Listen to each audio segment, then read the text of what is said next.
I'm delighted to be here. This is one of the most compelling issues of our time with regard to the future of our country. I was just on a Zoom call last night with a captain from the US Navy who is very concerned about whether or not recruits are going to be functional and ready for the US military because of extensive drug use. But our concerns go far beyond the military. They go into employment, educational achievements, and many other factors. And so I am delighted to be here because essentially the information that I will provide is of deep relevance to a school system. It's of relevance to parents. It's of relevance to educators. And it is not going to be equivocal in terms of what I say about marijuana. I'm going to try to create a fairly dark picture based on pure science. Every single piece of data and information that I present to you has a citation at the bottom of the slide so that you can actually look up the primary information and be able to examine it on your own time and see whether or not it is in accord with what I have to say. So without any further ado, I would like to begin my presentation. And the first question I would ask is whether or not we can see your PowerPoint. Whether or not you can see my PowerPoint, and whether or not it's full screen. It is full screen. Ah, wonderful. So understanding and preventing youth marijuana use is the topic of today's discussion. If you were to ask me to present on opioids or cocaine or hallucinogens, it would also be quite relevant. But today we are concerned about marijuana because it is our major drug of use amongst young people at the present time. My disclosures are there's nothing that I will say today that has any financial relationship or gift in kind with industry that's relevant to the presentation. What are the learning objectives? The first thing is what drives marijuana use and its effects. Is high potency marijuana safe? Because we're seeing a trend, a very rapid trend towards increasing potency. Is marijuana a risk for the fetal brain? And I include this even though we're addressing school children and educators. The most important issue is where does it all begin? And actually, with regard to the risks, it begins in the uterus. The next question is marijuana a risk for the adolescent brain? And what can be done with the information that will be presented? So we begin with what drives marijuana use. The most important driver is access. When Michigan normalized and legalized marijuana in, I believe it was 2018 or 2017, it became accessible, obviously only to adults. But once that access is legal, the concept of it being a normal form of behavior spreads throughout the society, spreads throughout families, it spreads into schools, it spreads into our culture. What drives marijuana use, especially amongst youth, is their perception that marijuana is a medicine and therefore it is likely to be quite safe and harmless for use. And what drives marijuana use is the dose, the percent of THC, the amount that's used. The more potent the dose, there is a very good relationship between the potency and also the fact that people are compelled to use more and more. So the frequency of use is important in terms of marijuana effects. Whether or not one uses once yearly or monthly or daily is very critical in terms of what the outcomes are.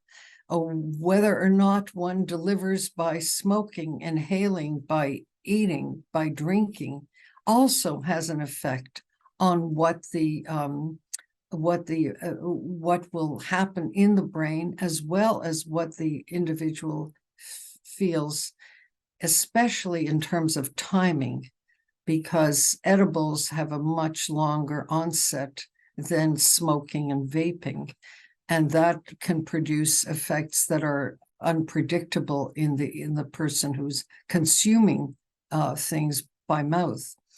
The critical thing is the age of exposure. There are very, very good studies that have evolved in the past few years, especially what's called the ABCD study, the adolescent brain development study, that is looking at people who are exposed to marijuana in utero and watching them all the way through adolescence into young adulthood. The age of exposure is critical, whether or not it's in utero, whether or not it's as a teen, or whether or not it's in adulthood. And it's clear that the younger the person who's exposed, the more the adverse effects. And we have to bear that in mind. We're seeing, certainly in my lab and many other labs, that there are very major differences between adult use and the consequences of adult use compared with fetal exposure or adolescent. Because of the normalization and legalization of marijuana in individual states, we have seen that the perception of risk amongst 12th graders is at an all-time low. The first bar shows the year 2007. Then we go on to 2014 and then 2022, which was last year. And what we see is that the perception of harm that marijuana can bring to a young person has dropped from about the mid-50s, 55% in 2007 thought marijuana was a risky drug to use, and it's now down to 27%. It's much lower, the perception of risk, compared to heroin, compared to cocaine, compared to alcohol, compared to tobacco, compared to hallucinogens. In fact, marijuana, amongst all the drugs available to young people, is considered the least risky drug, even compared to other legal drugs such as alcohol and tobacco. And from some of the studies that I've seen, part of that perception of harm is related to how it's presented on TikTok, how it's presented in Facebook, in Reddit, in other social media sites, as well as the perception that it is a medicine, whereas alcohol and tobacco have not been perceived that way by young people. Does legalization affect use of highly potent cannabis? And yes, it does. High potency products are more likely to be used by people, youth 18 to 20, in states that have medical marijuana or recreational marijuana. In terms of vape concentrates, dabs, any use of any concentrates, and both high and low potency. So the legal status clearly drives how young people perceive the drug. And what has legalization led to? It's led to more daily use. It's led to much higher potencies. The potencies are based on the percent of THC, which is delta-9 tetrahydrocannabinol in marijuana. And the potencies, which used to be, and I'll show you very shortly, a graph much lower than this. In the natural plant, these plants have now been bred to have potencies of 15% THC, even higher, and the concentrates, some of them are up to 90%. The new products, they're packaged as chocolate bars and gummy bears and drinks. They're very attractive to children. They're designed to attract to children. And why are they designed to attract to children? Because the younger a person starts, the more likely they are to become addicted. And it's the addicted population that the industry is targeting, because most consumption is by people who have an addiction to a drug. including marijuana. And the younger you are, the more likely you are to become addicted to the drug. So the new products have become very attractive to children, and new delivery methods such as vaping are clearly very useful for disguising not only the smell, but also the presence of a cigarette and ashes. So all of these things have led to more youth using, these are 8th, 10th, and 12th graders, more youth using marijuana daily. And that's a cause for very deep concern amongst us who recognize that daily use can cause the brain to adapt very significantly and perhaps cause a great deal of problems in time as well as later on. So this is what we're seeing now: more daily use. More frequent use gives rise to more cannabis use disorder, more addiction. So if you compare yearly use with monthly use, with weekly use, with daily use, the percent of young people who have a cannabis use disorder is much higher amongst young people who use daily. And this is a major problem because daily users are increasing rapidly in our country. The bad news is getting worse. In the past year, the National Survey on Drug Use and Health report just came out a couple of weeks ago. The number of people with cannabis use disorder, age 12 and over, increased by nearly 14%. Driving under the influence increased by 15%. More teens used marijuana the past year, 100,000 more. 12 to 13 years old, their past year use increased. These are 12 to 13-year-olds, increased nearly 20%. Past year use among the 14 to 15-year-olds increased by 20%. And also among 14 to 15-year-olds, let me just, sorry. Among 14 to 15-year-olds, their past month use increased 34%. We have the dubious distinction in the United States of leading the world in cannabis use disorder among 15 to 19-year-olds. We're number one. The only competition we have, which is not as great as Spain and New Zealand at the present time. This is not the trajectory that we want our youth to go towards. Is high potency marijuana safe? Why does potency matter? We know with alcohol that if a person drinks half a glass of beer or smaller amount, which has 4% content, it is the equivalent of having a glass of wine or the equivalent of a glass of spirits of 40%.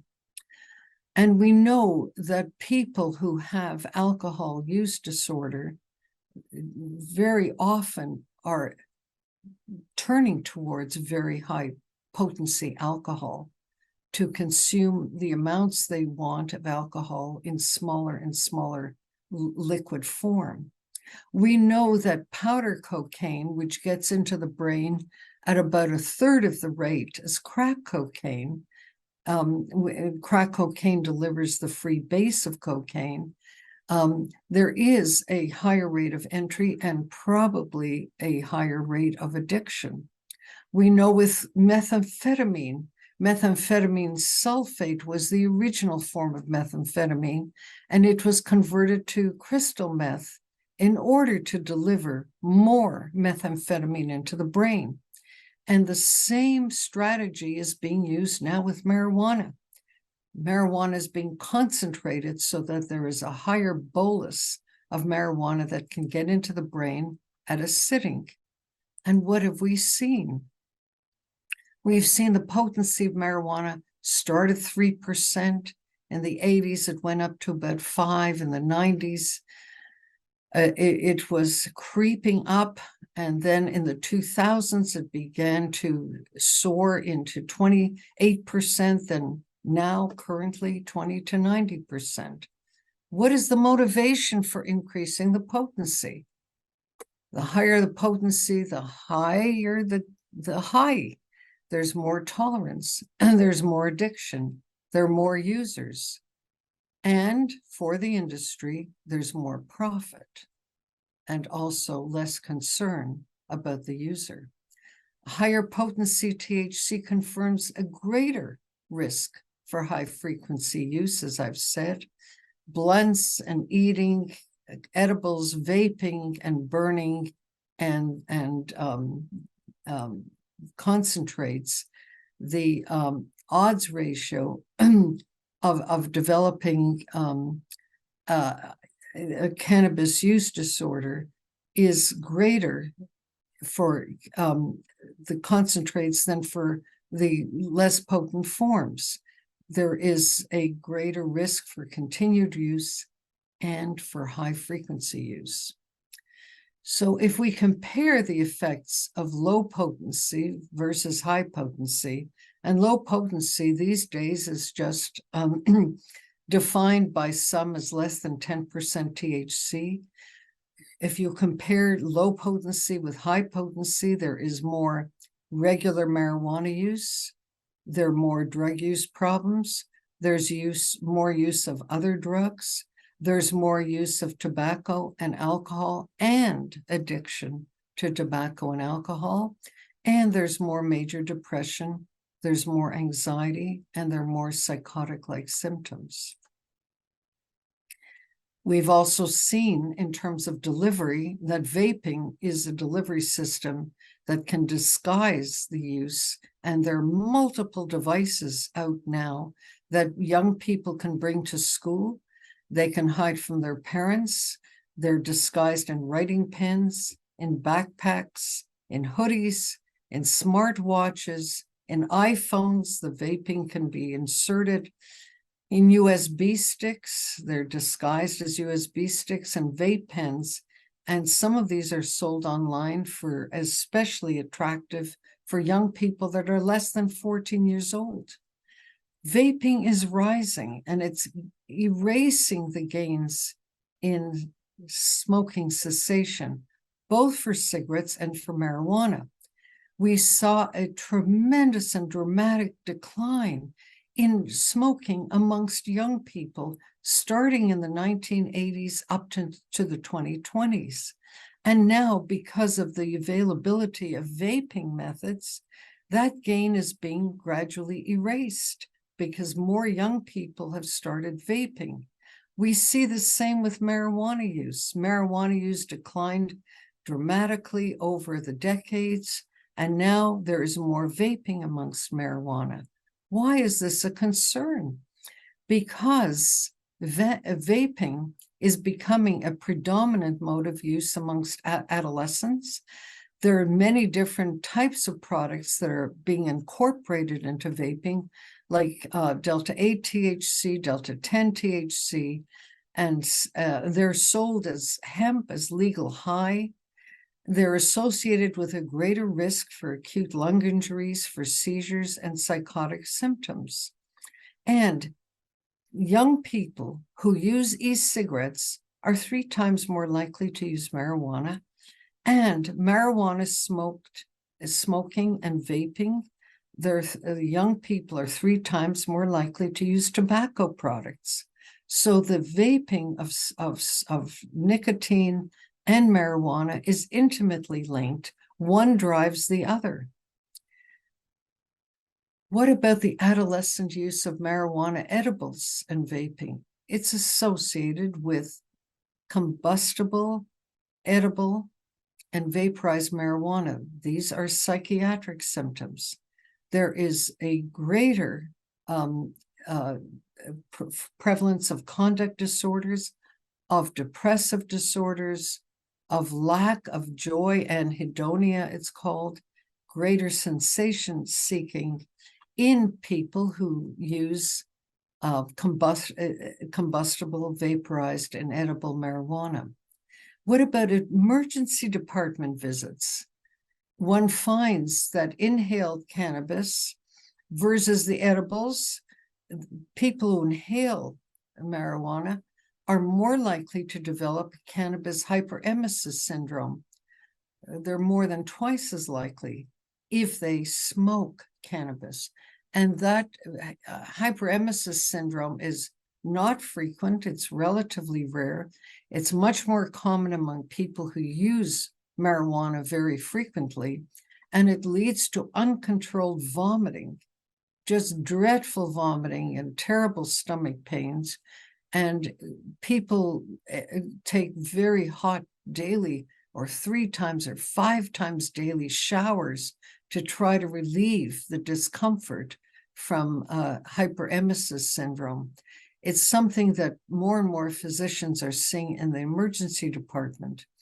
Edible cannabis in the emergency department, they're more likely to be associated with acute psychiatric symptoms, with intoxication, and with cardiovascular symptoms. Again, almost a 2-fold likelihood compared with smoking.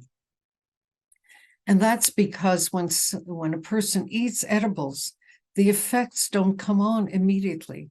So they keep on chomping on them.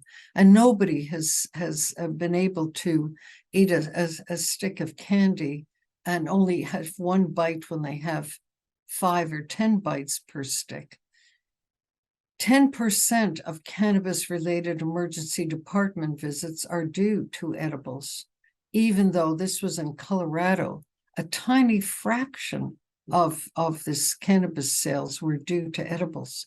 So we have to bear in mind that all these forms can give rise to different types of acute emergencies in young people. And depending on the route at which they use the drug, it can give rise to different types of syndromes. A study came out by Marta de Forti from England, which was one of the most compelling studies relating the dose of THC and the frequency of use with the risk for psychotic disorders. It was done in 3 cities, in London, in Amsterdam, in Paris, and actually in 8 other cities in Europe. And what she found is that compared to never using cannabis at all, or compared to using very low potency, less than 10%, 1 time a week, or less than 1 time a week, or rarely used, as you use more potent drug and as you use more frequently, the risk for developing a psychotic disorder increased dramatically. And the most dramatic increase were daily use of potent marijuana. And that was true in these 3 cities and in other places that she studied. So let's just summarize the risks of high-potency marijuana products. There's rapid progression from use to marijuana use disorder. There is more severe marijuana use disorder and more severe withdrawal. More adolescents are using high-potency products, and they're developing marijuana use disorder. More high frequent use gives rise to daily or near daily use. There are more psychiatric problems associated with potent marijuana, including anxiety, depression, psychotic disorders, impaired memory, and social problems. And there's more emergency care that is associated with these very high potent products, including acute intoxication, overdose, pediatric exposures, cannabis hyperemesis syndrome, as I've already mentioned. And we're seeing the unregulated marijuana edibles are giving rise to a very rapid increase in pediatric poisonings that are reported to the National Poison Data System. We now move on to our 3rd topic, which is the risks of marijuana for the developing fetus. and I think this is a critical point that should be highlighted.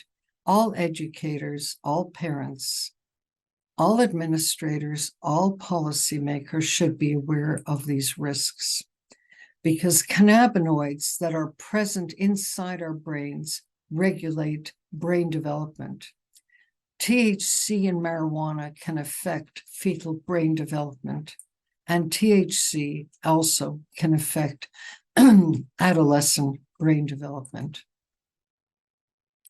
THC in marijuana resembles, but is not identical to the cannabinoids that our brain produces. The brain makes cannabinoids. This is anandamide. There's also 2-arachidonyl glycerol. Those are the two main cannabinoids made by the brain. THC is made by the marijuana plant. There is overlap in the structure, but it's not identical. And that is a critical point, because what our own cannabinoids trigger in the brain could be fundamentally different than what THC triggers in the brain, because the structures are similar, but not identical. So let's take a quick look at the points at which two nerve cells in the brain are communicating with each other. And this is the basis of how the brain not only develops, but communicates and functions. So here are two nerve cells that are about to talk to each other, and they produce 2-arachidonyl glycerol. The arachidonyl glycerol floats across a little what's called a synapse, a space between the two nerve cells, and they attach onto the cannabinoid receptors, and they trigger a normal signal.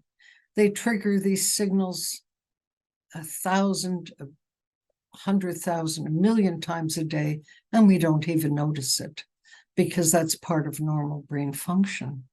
What happens when THC from marijuana is introduced into the brain? First of all, it is not released in very discrete amounts. It's released all over the brain, not only in the networks that the brain wants to communicate, but in every single corner of the brain that has targets for THC. And it attaches to the same targets as our own cannabinoids do, but it attaches at vaster amounts, it attaches more tightly, and it triggers very different signals than our own brain transmitters do. The signals are stronger, they last longer, and we can see what happens. Endocannabinoids are important for brain development. They promote the birth of new brain cells. These are the cannabinoids our own brain produces. They tell the cells what type to become. They guide the cells to their targets.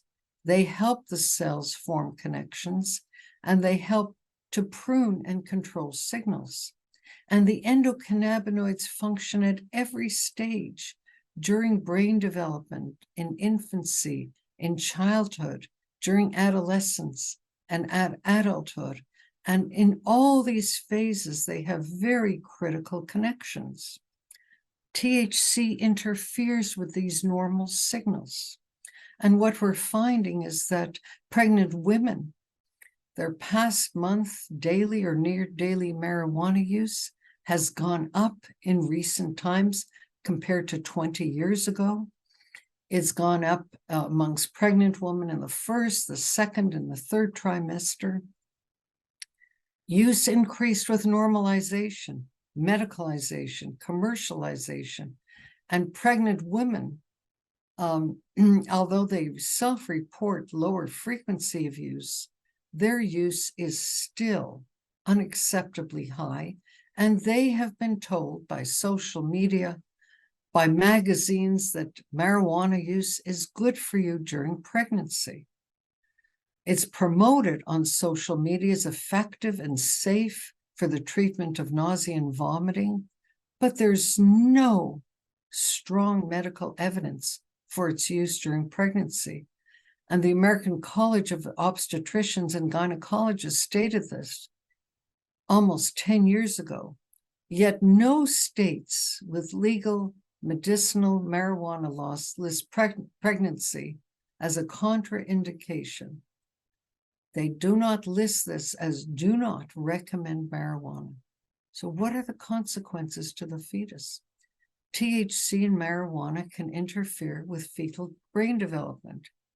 We know this from preclinical studies, from studies that are done in animal subjects. It changes signaling systems. It creates mistakes in how nerve cells migrate to join up each other and form circuits. It reorganizes the circuits of the brain, and it changes the neuron type. So what are the birth outcomes? Marijuana use in pregnancy increases the risk of preterm deliveries, of neonatal intensive care unit admission. It decreases the mean birth weight, and it decreases the head circumference of babies. The adolescent brain cognitive development study that I alluded to earlier, we're just finding some of the data now. The program began about 5 years ago, and it's continuing. Children that were exposed, about 5.7% were exposed to cannabis in utero. And what they found is that there's an increase in psychotic-like experiences amongst 9-year-olds. Brain structure, there's a reduction in white matter and gray matter. There is problems with regard to attention, thinking, reduced cognition, and social problems, and also sleep disorders. Prenatal marijuana exposure is associated with psychosis proneness during childhood.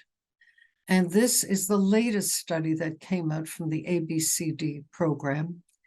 There was an increased risk of children having rule-breaking behavior, conduct problems, attention problems, social problems, aggressive behavior, psychotic problems. All of these children exposed to marijuana in utero had a mental health burden compared with the non-exposed children. So let's just summarize this section. Prenatal marijuana exposure changes the brain. It changes signaling systems, cell growth. It promotes errors in how the cells migrate to join up and form circuits. It changes nerve cells. It reduces white matter and gray matter. At birth, preterm, the deliveries are more common. There's a small head circumference, low birth weight, more admissions to the neonatal ICU. There are more functional deficits in terms of attention, thinking, reduced cognition. There are more social problems, more psychosis proneness, and more sleep problems. And now we segue into marijuana risks for the developing adolescent brain. We've already seen some of the risks with regard to high potency, but what are the overall general risks? One of the problems that we have found is that many of the studies that examine the effects of marijuana on the developing adolescent brain have not taken into account these new patterns of use. They've not taken into account young people who are using daily. They've not taken into account young people who are using fiercely potent marijuana, 20%, 90% vaping. And so some of the earlier studies that we have are probably they're not obsolete, they're relevant, but they do not look at the entire spectrum of risks that young people are taking with new patterns of use. So what can we discuss? What can we learn about the developing adolescent brain? We know that the brain during adolescence increases both gray and white matter.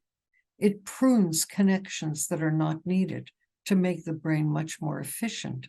It strengthens connections, and it changes function in different parts of the brain. Pruning is a very critical part of brain development because the brain becomes extremely efficient in calculating mathematical equations. It becomes more efficient in sizing up situations. There are many, many changes in the brain that are associated with higher efficiency in pruning. The adolescent undergoes multiple changes. If drug use begins in adolescence, some neurodevelopmental changes are at risk. What happens during adolescence? There is social changes, there's emotional changes, there are cognitive changes in terms of language and problem solving. There are changes with regard to peer influences in terms of behavior and values, and there are functional changes. Sometimes, in fact, marijuana prolongs youth. Endocannabinoids shape these brain functions during adolescence, and marijuana can affect many brain regions during neurodevelopment of the adolescent. It can affect learning and memory. It can affect motor function. It can affect decision-making and executive function, which means planning for the future, sizing up risk and rewards. All these regions of the brain are critical. Marijuana alters brain development. It accumulates in the brain. It's released into the bloodstream. After heavy regular use, it can be released for days to weeks. It can affect brain development at the level of molecules, cell biology, at the level of maturation of brain circuits. It can affect behavior, and neurodevelopmental changes may persist for weeks to years after use. I'm just going to do quickly a deep dive to the bottom. This is a deep dive from my own lab.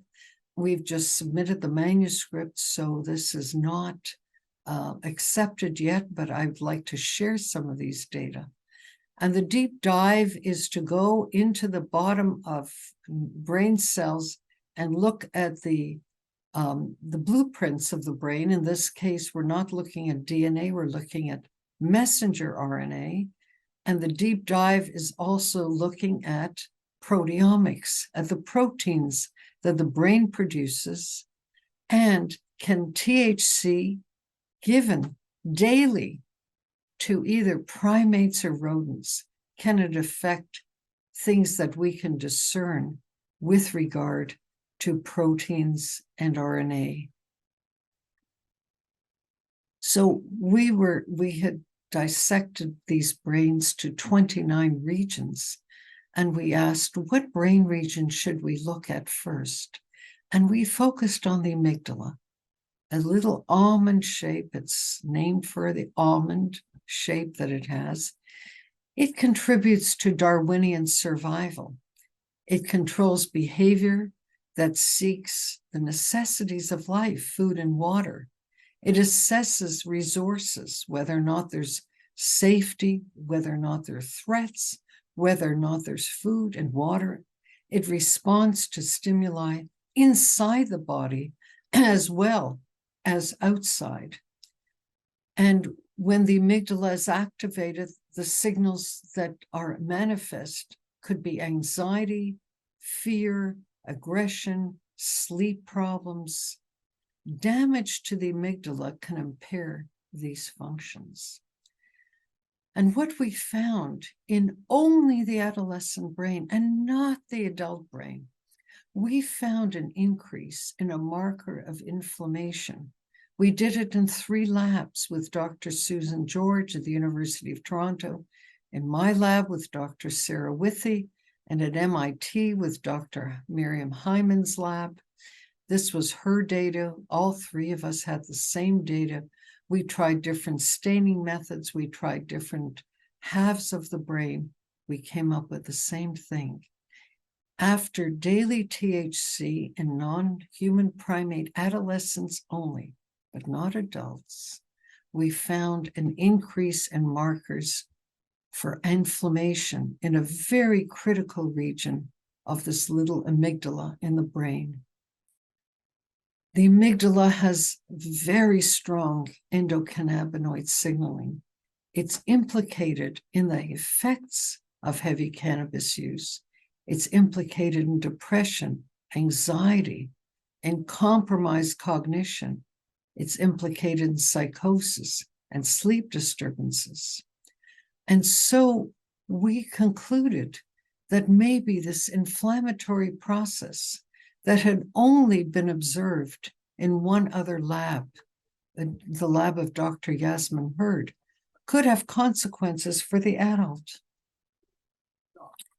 So let's take a look at some of these consequences that may be related to some of the perhaps toxic effects we found in the amygdala, but probably and most likely many other brain regions as well.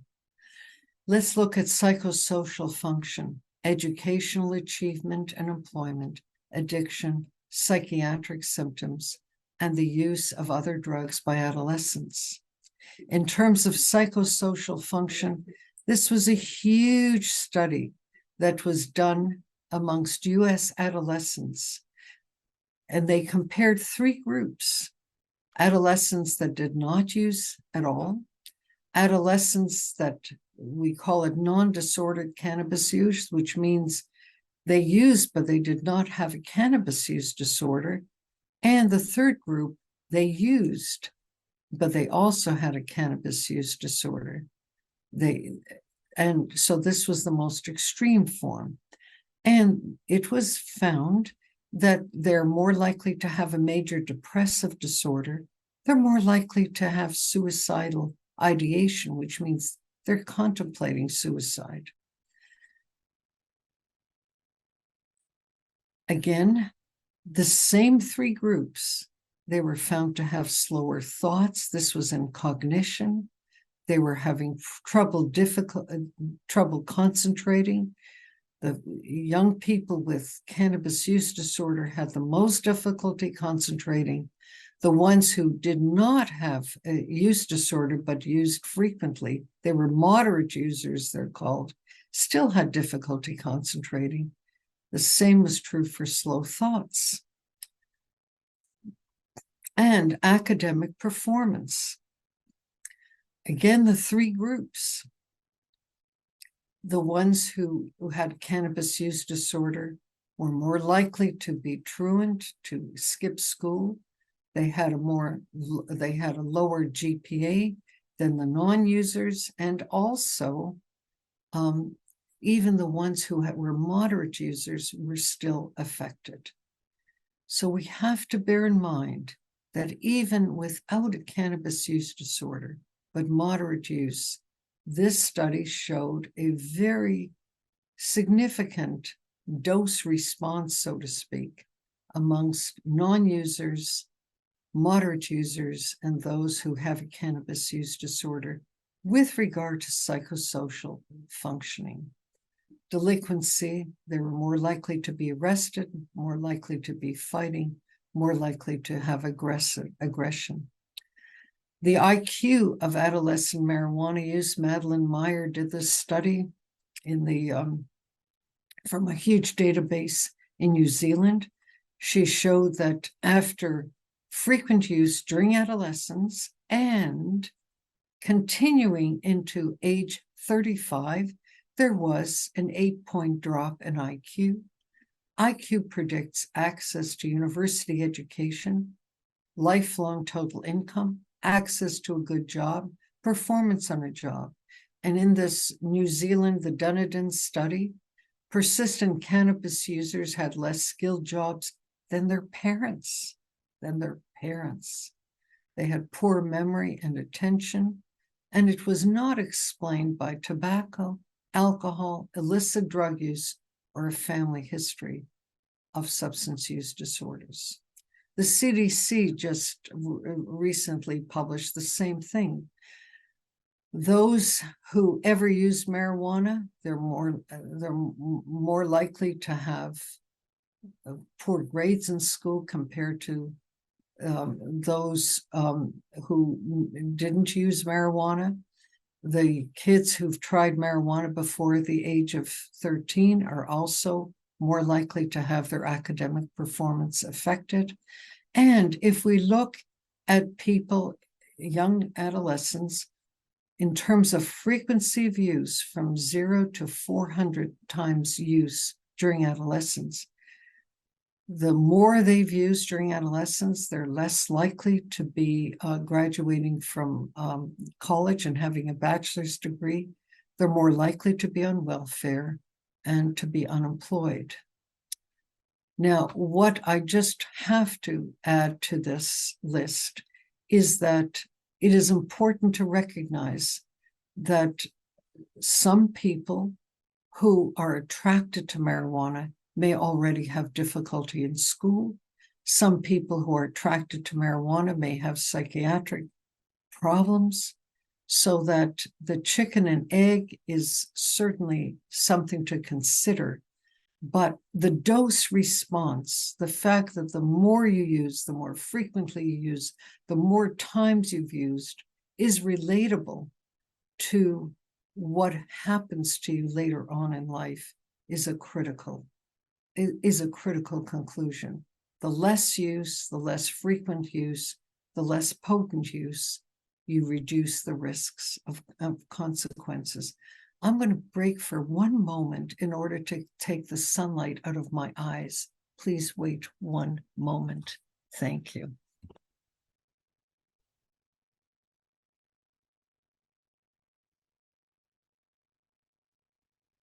Back again.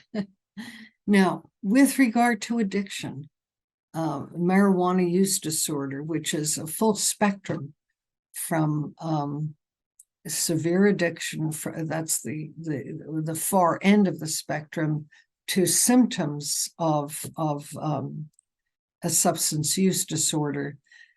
Young people are much more likely to develop a cannabis use disorder than adults. If you compare 12 to 17-year-olds with 18 years and older, you find that if people use marijuana frequently, within the first year, their symptoms of cannabis use disorder are double that of the adults. And this trend continues all the way until the 4th year of use.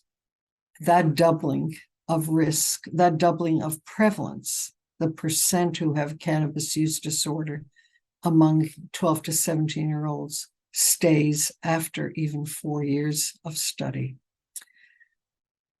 There's a suspected cannabis suicide exposure. Let's just take a look at 14 to 18-year-olds. The annual number of intentional suspected suicides, suicidal behavior amongst those exposed to cannabis has risen dramatically from the year 2009 to the year 2021. This is true for all age groups, but most relevant to educators in school systems. The 14 to 18-year-olds are showing the most dramatic increase.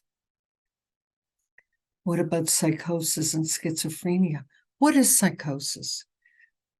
Psychosis is a conglomerate of symptoms that include suspiciousness, bizarre thoughts, fragmented thoughts, and hallucinations that you can hear, that you can see, you can feel, or you can smell.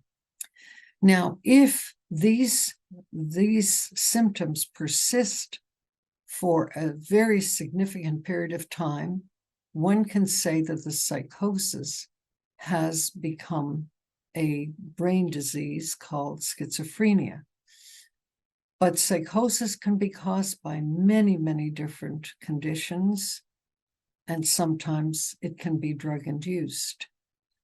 This is an ancient study that was done in the 19th century, 1890, it was reported by the Indian Hemp Commission, and they showed that in those years when people called it an insane asylum instead of a psychiatric hospital, this was in Bengal, India.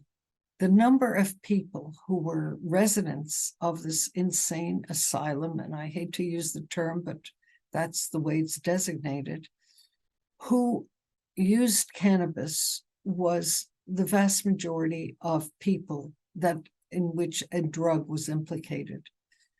Alcohol and opioids were much lower frequency use. And this was long before marijuana became a political issue, long before it became a ballot issue, long before it became a legislative issue, long before it became controversial. The association of cannabis use disorder and schizophrenia is getting stronger and stronger.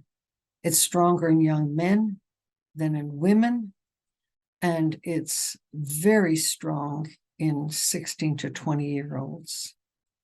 The association is less so, and it flips from men to women after the age of 40. So what we can see is that this is a vast study. It's huge. Many people were involved in this, millions, in this Danish study that was co-authored with people from the National Institute on Drug Abuse in this country. 20% of schizophrenia cases may be prevented by not having cannabis use disorder. Cases may be 25 to 30% for males. Early detection, treatment, reducing cannabis use, particularly for 16 to 25-year-olds, is and should be a public health priority. The same is true for bipolar disorder. Cannabis-based adolescent hospitalizations are increasing rapidly. If you compare 2008 to 2018, they're increasing less in states that have no medical or recreational cannabis, and they're higher in states that do. Suicides amongst youth 12 to 25. In states that don't have medical marijuana, those states are lower. The risk of cannabis use disorder and suicide is greater. The risk for other psychiatric disorders like ADHD, conduct disorder, and of course suicide is greater amongst young adolescents that have cannabis use disorder. So what can we conclude with this? Adolescent cannabis use is associated with more substance use and problems later in life. By mid-30s, young adult adolescents onset regular users are more likely than minimal or non-users to have used other drugs, to be a high-risk alcohol drinker, to smoke daily, less likely to be in a relationship. And if regular use began in teens, there's poor later life outcomes than non-users. What about adolescent users of marijuana, alcohol, and tobacco? If a young person smokes, they're much more likely to use, if a young person uses marijuana, they're much more likely to smoke. They're much more likely to binge on alcohol. They're much more likely to engage in heavy alcohol use. They're much more likely to engage in illicit drug use. And that's true for all three. If they smoke, they're more likely to drink alcohol, use marijuana. And if they drink alcohol, they're much more likely to smoke and to use marijuana and other drugs. So one of the take-home messages from this is that initiation of any one of these three drugs during early adolescence is not a good idea, because the likelihood of having all three is much greater, and the likelihood of using illicit drugs is also greater. A study by Adway Wadekar showed by looking at the National Survey on Drug Use and Health data that the highest risk for developing opioid use disorder is marijuana use before age 18, the highest risk. It's higher than mental illness or encountering drug sellers or health or easy access or education or obesity or race or gender or any one of these. That is the highest risk. And adolescent cannabis users are much, much more likely to use hallucinogens. No marijuana use of marijuana, 1 to 9 times, 10 to 99 times, 100 times. So we're going to, again, have this, we have to recognize that polypharmacy, the use of multiple drugs, is a risk factor when you use one, and it certainly is a risk factor when you use marijuana. What about adolescent marijuana use and physical health? Sleep problems, insomnia, insufficient sleep on school nights, shorter sleep times, and later bedtimes is characterized. Lungs, lung damage, EVALI, we all had that terrible episode of EVALI a few years ago because of vaping contaminants. Reproduction, there is no known safe amount of cannabis in the context of fertility, pregnancy, and breastfeeding. Heart, cardiovascular effects. There is an increased risk for myocardial infarct, which means a heart attack, for atrial fibrillation, which means uncontrollable beats that are not in synchrony with the other chambers of the heart. There's increased risk for stroke and for ventricular, these are the ventricles, tachycardia, which means speeding heart. For the gastrointestinal tract, there's hyperemesis syndrome, which means excessive vomiting. And on withdrawal, there's nausea, there's pain, there's appetite loss, especially for people who are very heavy users. And the hormone system, there's cortisol function disrupted and decreased stress reactivity. These are a review of the effects of adolescent cannabis use on physical health, which was published this year in the Child, Adolescent, and Psychiatric Clinics of North America. So what is our summary? Adolescent marijuana users are susceptible to brain changes. I haven't shown you the ones that are done in humans, the imaging studies, but there are many of them. They are more susceptible to addiction, which is higher in teens. They're more susceptible to deficits in cognition in terms of learning and memory, poor school performance, IQ decline.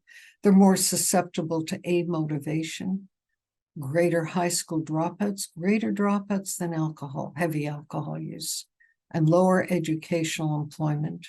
They're more susceptible to psychiatric symptoms, including psychosis, anxiety, suicidality and disordered sleep, and functional and health deficits and safety effects. All of these render the adolescent a very unfortunate target for marijuana. So what are the key points? We have rising THC potency, which is associated with more problems. Marijuana is risky for the developing fetus. It is risky for the developing adolescent. What can you do about it? What can school systems, what can communities do? One of the key targets are parents and their offspring. This is a study we published a few years ago showing that if mothers or fathers use marijuana, their offspring, 12 to 17, are more likely to use. If they never use, use is lower. If they have a lifetime use is higher. If they've used less than 52 days in the past year, it's higher. And if they use frequently, it's higher across the board. And that's for mothers as well as fathers. But mothers are more influential, except for the less than 52.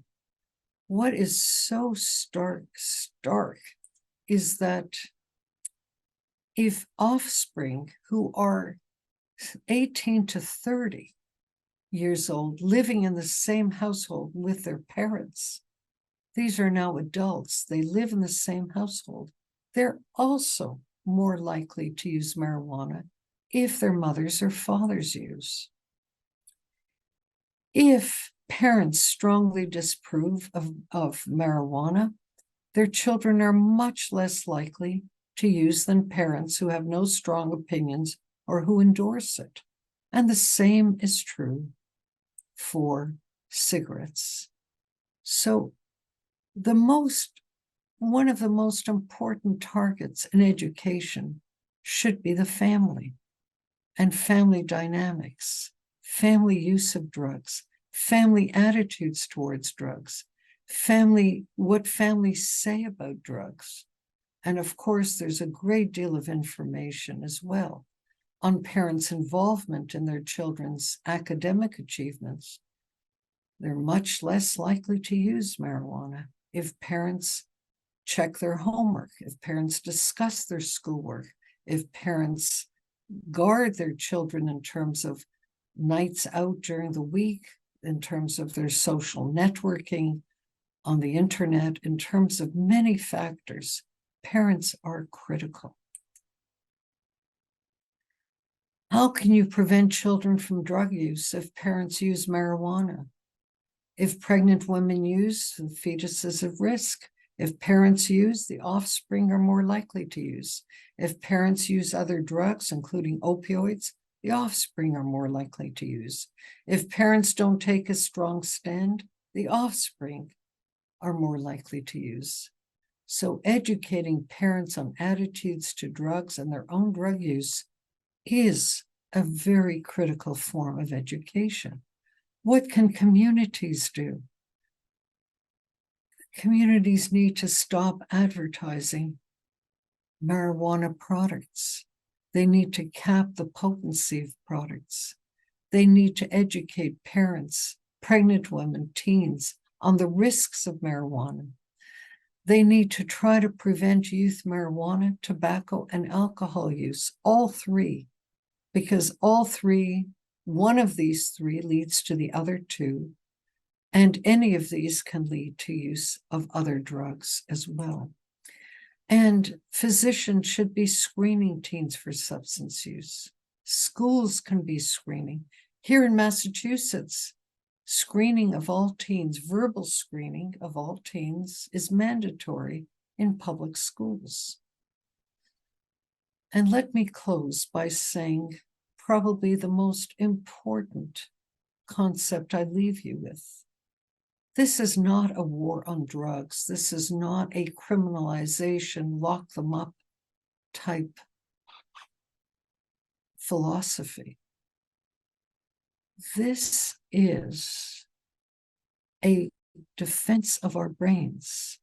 From our brains and from our brains only come our ability to do mathematics, to create poetry and laws and administer laws, and to develop families, and to develop skills, jobs, training, everything that enables us to function as human beings. The brain is the repository of our humanity, and we must defend it. And the way to defend it is with scientific evidence. Thank you. Thank you very much, Dr. Madras. So we do have time for some questions and answers, and I'm not sure if you would like to have me read them to you or if you want to go into them yourself. But do you have a preference? Because I'm happy to read them to you. Please read them. Yes, thank you. Question is, what is the best treatment for youth marijuana addiction? At this point, there is no medications like there is for opioids. There's some for alcohol, there's some for nicotine, but for marijuana, there's nothing out there that can help treat a child with cannabis use disorder. The best treatment is to have counseling of a person who's experienced in helping youth with addictions. Psychosocial treatment, behavioral treatment, group therapy, all of the above. Thank you. Next question. This feels very similar to cigarette marketing in the 50s and 60s. Do you see a time when legislation will be passed to prevent marketing to children? Also legislation to reduce highly potent marijuana like dabs? Maybe that's a sticker question as well, too. Well, this is an excellent, all these questions are excellent. This is an excellent question based on the presentation that I gave. It is absolutely clear that the big tobacco playbook has been adopted. Once you legalize a drug, it's commercialized. And once it's commercialized, people who are extremely savvy on marketing jump into the fray. And when they jump into the fray, the first job is to appeal to youth, which is what the cigarette industry did. Their second job is to increase the potency up to a point where it becomes not only acceptable, but it begins to drive tolerance. So what does tolerance mean? Tolerance means that after using a certain potency of marijuana, a person develops a tolerance to it so that they don't quite have the same effect that they had at the beginning. The most dramatic case of this are opioids. If I were to take the amount of heroin that a heroin user uses, one dose would kill me, probably, would never kill them because they're so tolerant to heroin.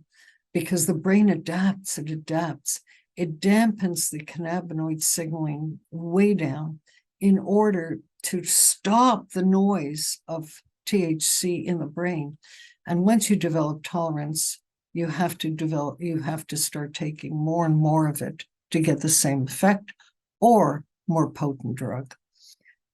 So the playbook is the same. Make it appealing to youth, put it in gummy bears, put it in chocolate bar facsimiles, make it easy to vape so that parents and school teachers can't recognize what you're doing, reduce the smoke so that there's no odor associated.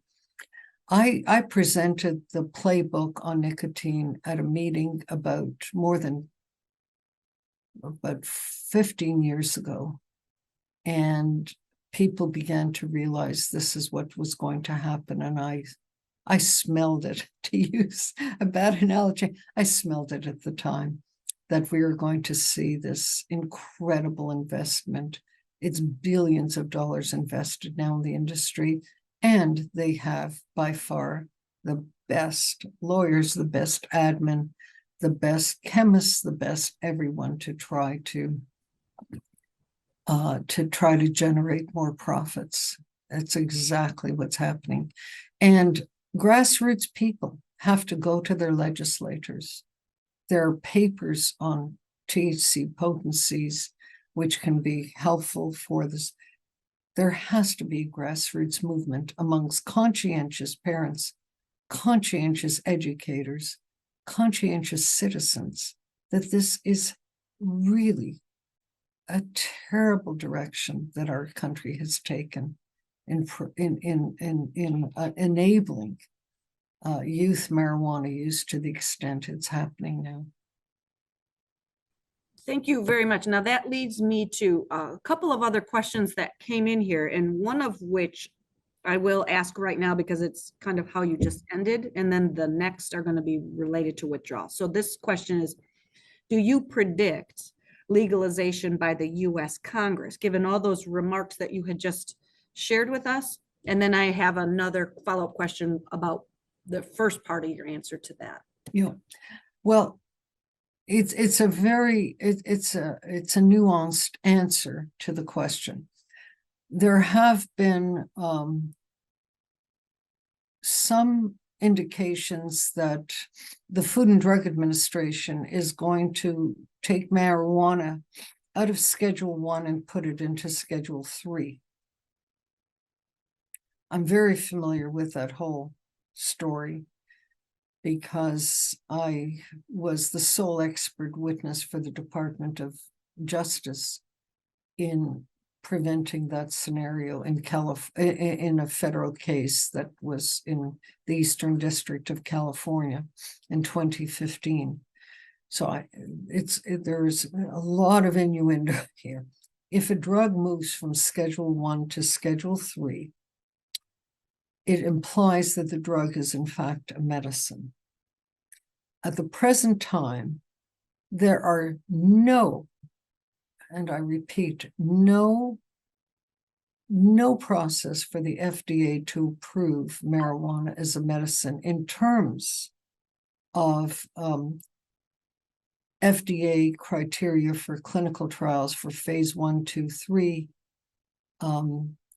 so that the movement of marijuana from Schedule 1 to Schedule 3 by the FDA would be a political movement. It would not be a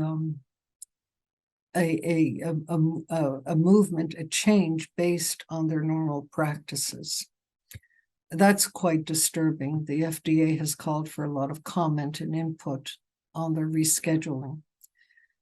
It would make the country, it would put the country into further chaos with regard to marijuana, because if you take a generic drug called marijuana and put it into Schedule 3 without defining the dose, the medical indications, every drug that's in Schedule 2 to 5, which is medically approved but has effects on the brain, every one of them specifies how much you take, how frequently you take it, its purity, for what medical indication, and under what conditions, and who should be excluded from taking it, and so on. If marijuana is moved to Schedule 3 by the FDA without any of these criteria, then it's the beginning of the end of our drug safety in the country, because it began with ballot initiatives, which is not the way drugs are approved. I mean, I would ask everyone on this audience whether or not they would want their cancer therapies to be approved by ballot initiative. It happened once in this country, happened in the 70s, when somebody who had a patent for Laetrile, which was the extract of apricot pits, claimed that it cured cancer. And they went through 17 states, approved it as a cancer because of his very persuasive advertising. And in the end, NIH, the National Institutes of Health, decided to sponsor studies on Laetrile, excuse me. They not only found that it didn't work for cancer, but they found that it actually had poison in it, and it was toxic. And that's the kind of movement to erode, to take away the oversight of the FDA and move it into the hands of investors, billionaires who sponsored a lot of the marijuana ballot initiatives. There were 3 billionaires who did it. It's a way of eroding our entire drug safety system and the science behind it. So I am extremely worried about this pressure on the FDA to change.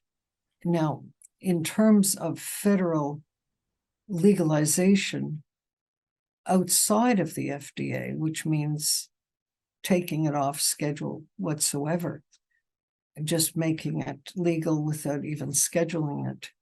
It's problematic because the Schedule 1, which marijuana is in, as well as hallucinogens and heroin and certain other opioids, that schedule is not based on its danger in terms of killing people. That schedule is based on the fact that it has high abuse liability. And marijuana has abuse liability, and the abuse liability is high and getting higher. So to completely legalize it and not even place it in a sort of so-called medical schedule, to me, is another form of folly for the country. It can happen. Congress can put pressure on NIDA, National Institute of Drug Abuse, on the FDA, on the Drug Enforcement Agency, which resides in the Department of Justice. It can happen. If it does, it's another step towards what I call brain chaos in our country. And very powerful. And the next question is going to be with respects to withdrawal. So are there studies that address what the withdrawal process for marijuana use disorder looks like? So what is the withdrawal symptoms being experienced and so forth? Yeah, it's a very important question because in the past, we always attributed withdrawal to heroin and alcohol. So with alcohol, you get DTs and you can even get seizures, delirium tremens and seizures. With opioids, you get a terrible flu-like syndrome, which just terrible nausea and diarrhea and running eyes and bone pain and all these horrible things. So everyone assumed that if a drug does not produce those kind of terrible physiological symptoms, it's not addictive because there's no withdrawal. But nicotine has withdrawal. You can get headaches, you can get shakiness, you can get anxiety, you can get aggression, you can get anger, you can get sleep problems. There's psychological withdrawal that can be quite robust. The same with cocaine, believe it or not.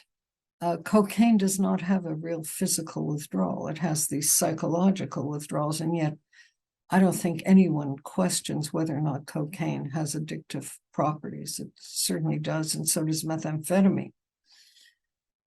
And also sleep disorders. Now, where marijuana is interesting because the withdrawal, first of all, the withdrawal occurs in about somewhere around 30% of people who have a cannabis use disorder. They're on the severe spectrum. It is a hybrid, a little bit of a hybrid between a physiological and a psychological withdrawal. So you have very robust sleep disorder. It's fascinating. We've done this in non-human primates and rats, and you can see they don't sleep, period, for weeks and weeks. Sometimes 2 to 3 weeks, their sleep is all disordered, disrupted. They wake up multiple times. There's also irritability, anxiety. There are some of the symptoms of withdrawal that you see with cocaine and nicotine, and aggression. Aggression is a very key one because there's some increasing evidence that this withdrawal symptom of aggression could give rise to violence. That's associated in some marijuana users. But there's also some physical signs of GI symptoms, of stomach pains, of nausea. In other words, there's a little bit, but not much, there's a little bit of an overlap with opioid withdrawal. And the interesting thing about that is that the opioid and the cannabinoid systems in the brain have a lot of connections, so that there could be some symptoms that are similar. They're milder, they're milder than opioids. But there is a frank withdrawal. And as I said, about 30% of people, it's been estimated, show symptoms of it. And its severity depends on the severity of the addiction or biological individuality. Thank you very much. There's a clarifying question that somebody had asked. One slide showed cigarette use is going down and marijuana use is going up. Another slide stated that youth who use marijuana are also likely to use cigarettes. They're asking for some clarification. Yeah. Well, cigarette vaping is going up and marijuana vaping is going up. And marijuana actually is fascinating. During COVID 2020, 2021, when kids were at home and they were on Zoom with their schools, and they were under tighter parental supervision, and there was far less socializing. Marijuana use declined during that period. And the monitoring the future data, which is one of the certainly the best we have in the country for high school students, that survey, which has been going on since 1972. Their speculation was that it was increased parental supervision that gave rise to the decline, as well as the lack of socializing during that period. It's just reversed now. It's shooting up again. As I said, the NISDA survey data, we don't have the MTF. It's coming out in December. It's coming out this month. But the National Survey on Drug Use and Health, which came out just a couple of weeks ago, showed that 100,000 new marijuana users amongst 14 to 15-year-olds, amongst adolescents. So the reversal during COVID has declined. So what we're seeing is more daily use. We're seeing more use amongst adolescents. We're seeing more potent use amongst adolescents and more frequent use. None of these are pointing in a positive public health direction. No, absolutely not. Can you comment on the products that have both alcohol and marijuana in them and the effects of the adolescent brain development with respects to marijuana and alcohol infused products? A great question. Unfortunately, we don't have much data on that, because traditionally in lab research, people only administer one drug in order to find out what the effect of the drug itself is.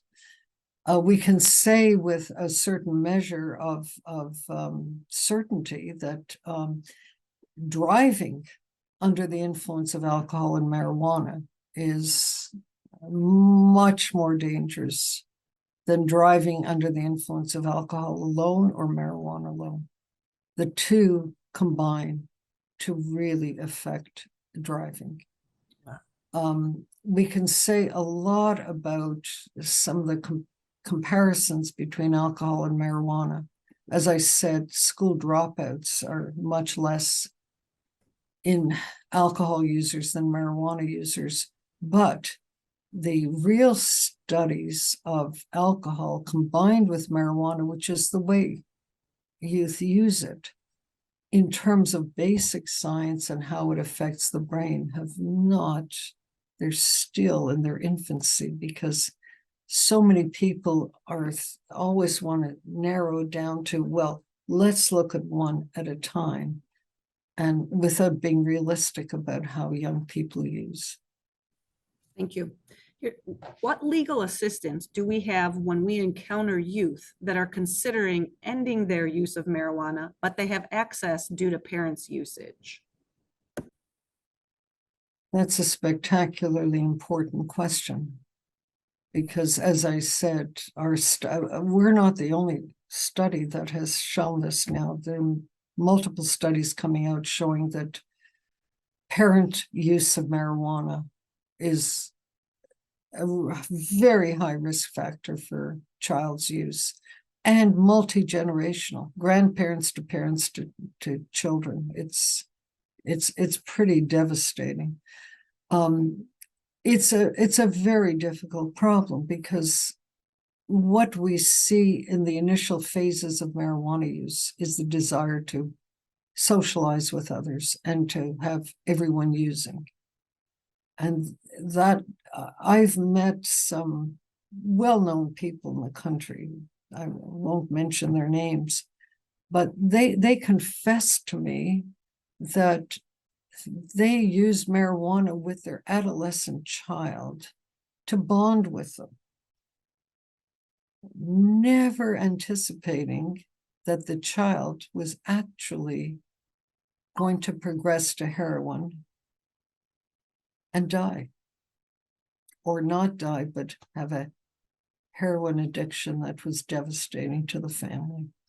So it's very, very tough for children. I don't know what legal recourse there is, and I certainly don't want to suggest that families be disrupted at a legal level because of this.